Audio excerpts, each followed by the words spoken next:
Hi అండి, welcome to cook to easy. ఈరోజు మనం చూడబోతున్న రెసిపీ ఉసిరికాయ ముక్కలు పచ్చడి అండి. చాలా చాలా ఈజీగా చేసుకోవచ్చు. రండి ఈ పచ్చడి ఎలా చేయాలి, ఎలా స్టోర్ చేసుకోవాలనేది చూసిస్తాం. పొయ్యి మీద అడుగు మందంగా ఉన్న ఒక కడాయి పెట్టండి. కడాయి అనేది వేడి అయిన తర్వాత 120 ml గ్రౌండ్నట్ ఆయిల్ తీసుకుంటున్నానండి. మీకు ఈ ఆయిల్ కాక నువ్వుల ఆయిల్లో కూడా మీరు చేసుకోవచ్చండి. ఏ ఆయిల్ అయినా టేస్ట్ భలే ఉంటుంది. ఈ ఆయిల్ అనేది మనకు వేడి అయిన తర్వాత దీంట్లో మనం ఉసిరికాయని ఫ్రై చేసి తీసుకోవాలండి. దానికోసం నేను ఇక్కడ 1/2 kg అంతా ఉసిరికాయ తీసుకుంటున్నానండి. ఉసిరికాయ లెక్క చెప్పాలంటే ఒక 10 నుంచి 13 కాయల వరకు వస్తుందండి. ఇలా మనం తీసుకున్న కాయని శుభ్రంగా కడిగేసి తడి లేక ఆరబెట్టి తీసుకున్నానండి. ఈ కాయల్లో ఇలా మధ్యలో ఘాటేసి తీసుకున్నానండి. ఇలా వేసుకొని మనం ఫ్రై చేస్తున్నప్పుడు మనకు ఉసిరికాయ అన్నది లోపల వరకు మనకు ఫ్రై అయి వస్తుంది. దీంతోపాటు మనం పికిల్ వేయడానికి ఏమేమి కావాలో అవి అన్నీ తీసి పెట్టుకున్నానండి. ఫస్ట్ మనం ఈ ఉసిరికాయని ఫ్రై చేసి తీసుకుంటాం రండి. ఇప్పుడు వేడిగా ఉన్న ఈ ఆయిల్లో మనం కట్ చేసి పెట్టుకున్న ఈ ఉసిరికాయని వేసి మీడియం ఫ్లేమ్లో పెట్టి మనం ఫ్రై చేయబోతున్నామండి. మనం తీసుకున్న ఈ ఉసిరికాయ అన్నది లోపల వరకు ఫ్రై అయ్యి మెత్తగా రావాలండి. ఆ స్టేజ్ వరకు మనం ఫ్రై చేసుకోవాలి. చూడండి, ఈ విధంగా మనకు రంగు అనేది మారి వస్తుంది. మీరు ఒక స్పూన్తో ఇలా గుచ్చి చూసారంటే మీకు సాఫ్ట్గా ఉంటుంది. ఇది కరెక్ట్ టెక్స్చర్ అండి. ఇప్పుడు ఈ ఉసిరికాయని సెపరేట్గా తడి లేకుండా ఉన్న ఒక ప్లేటుకు మార్చి ఆరడానికి వదలండి. ఆరిన తర్వాత ఏం చేయాలనేది తర్వాత చూస్తామండి.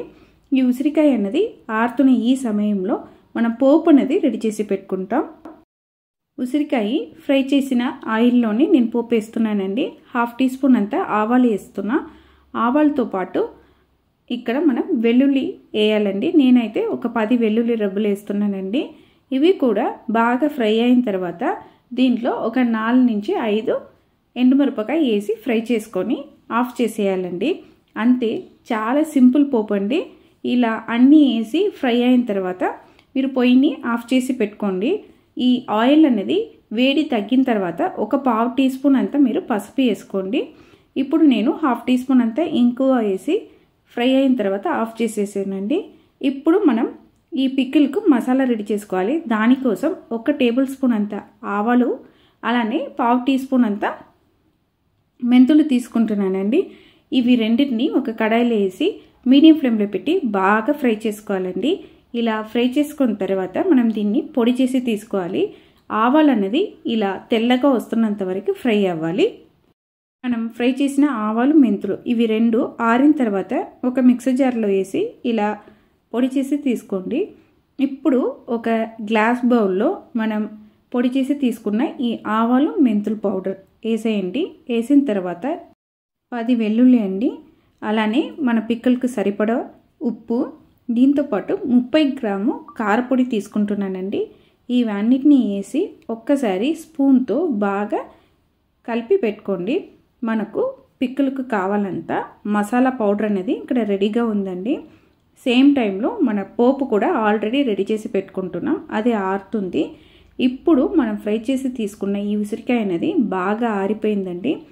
ఇలా మీరు విడిగా తీసారంటే చాలా సింపుల్గా మనకు ఈ ఉసిరికాయ పీసెస్ అనేది వచ్చేస్తుంది అండి. అంతే, ఈ విధంగా మన దగ్గర ఉన్న ఉసిరికాయ అన్నిటినీ పీసెస్గా రెడీ చేసి పెట్టుకోవాలి.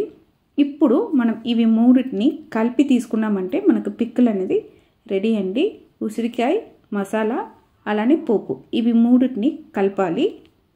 నేనైతే ఆయిల్లో ఒక 1/2 టీ స్పూన్ అంతా పసుపు కూడా వేసి పెట్టుకున్నానండి. ఇప్పుడు మనం రెడీ చేసి పెట్టుకున్న ఈ ఉసిరికాయ పీసెస్ వేసి ఆయిల్ బాగా పట్టినట్టు ఒకసారి మిక్స్ చేసుకోండి. ఇలా మిక్స్ చేసిన తర్వాత మనం కలిపి పెట్టిన ఈ మసాలా కారం అనేది ఉంది కదండి పికిల్కి, దాన్ని కూడా వేసి బాగా కలపండి. ఇప్పుడు ఆయిల్, ఉసిరికాయ, మనం వేసిన మసాలా ఇవి అన్నీ బాగా కలిసినట్టు కలుపుకోవాలండి.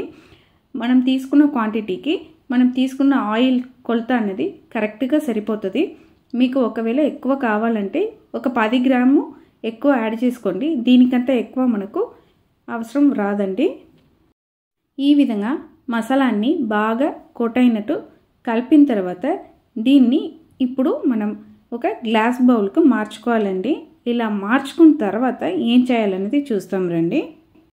ఎప్పుడైనా సరే అండి మనం పికిల్స్ అనేది చేస్తున్నప్పుడు గుర్తుపెట్టుకోవాల్సిన విషయం ఒకటి, మనం యూజ్ చేస్తున్న ఏ గిన్నె కానీ గ్లాస్ బౌల్స్ కానీ తడి అనేది అసలే ఉండకూడదండి. అలా మనం చేసామంటే మనకు ఈ పికిల్ అనేది చాలా రోజు మనకు పాడవకుండా ఉంటుంది. ఇప్పుడు మనం రెడీ చేసి పెట్టుకున్న ఈ ఉసిరికాయ పికిల్ని ఒక గ్లాస్ బౌల్కు మార్చేస్తున్నామండి. ఇక్కడ నేను చింతపండు వాడలేదు, దానికోసం నేను ఇక్కడ నిమ్మకాయ వాడుతున్నానండి. ఒక మీడియం సైజ్ నిమ్మకాయ జ్యూస్ని ఈ పికిల్లో మిక్స్ చేస్తున్నానండి. ఇలా మిక్స్ చేసి మనం మూత పెట్టేసి ఒక్కరోజు అలానే వదిలేసేయాలి. ఇలా వదిలేసామంటే మనకు ఆయిల్ అనేది పైకి తేలి వస్తుంది. ఒక్కరోజు తర్వాత మనం దీన్ని మనకు కావాల్సినంత జారుకు మార్చుకోవచ్చండి. ఇక్కడ నేను నిమ్మకాయ యూజ్ చేసి ఈ పికిల్ని రెడీ చేస్తున్నానండి. ఒక్కరోజు తర్వాత మనం ఓపెన్ చేసి చూసామంటే మనకు ఈ పికిల్ అనేది చాలా చాలా ఫ్లేవర్ఫుల్గా సేమ్ టైంలో టేస్టీగా కూడా దొరుకుతుందండి. ఇక్కడ మీరు ఇంకా ఫ్లేవర్ఫుల్గా కావాలని అనుకున్నారంటే మీరు ఆవాలు మెంతులు వేపుతున్నప్పుడు ఒక 1/2 టీ స్పూన్ అంత జీలకర్ర కూడా మీరు వేపుకొని పొడి చేసుకోవచ్చండి. ఆ టేస్ట్ కూడా మీకు డిఫరెంట్గా ఉంటుంది. ఒక్కరోజు తర్వాత చూసామంటే మనకు పికిల్ అనేది ఈ విధంగా ఉందండి. ఇప్పుడు ఈ పికిల్ని ఒక్కసారి బాగా కలిపేసి మనం గ్లాస్ జార్కి అనేది మార్చుకోవాలండి. అంతే అండి, చాలా సింపుల్గా మనం ఇంట్లో ఉన్న వస్తువులతోనే ఉసిరికాయ ముక్కల పచ్చడి అనేది రెడీ అయిపోయిందండి. ఇప్పుడు ఈ పికిల్ని మనం జార్కు మార్చుకుంటామండి.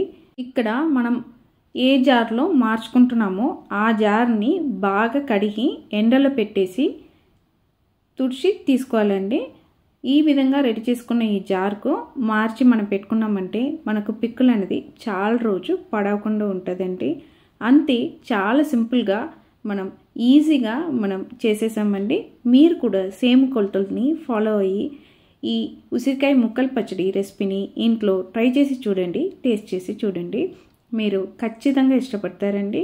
మీకు ఈ పికిల్ రెసిపీ నచ్చిందంటే కుక్ టు ఈజీ ఛానల్ని లైక్ చేయండి, షేర్ చేయండి, కమెంట్ చేయండి. తప్పకుండా మన కుక్ టు ఈజీ ఛానల్ని సబ్స్క్రైబ్ చేయండి. బాయ్ అండి.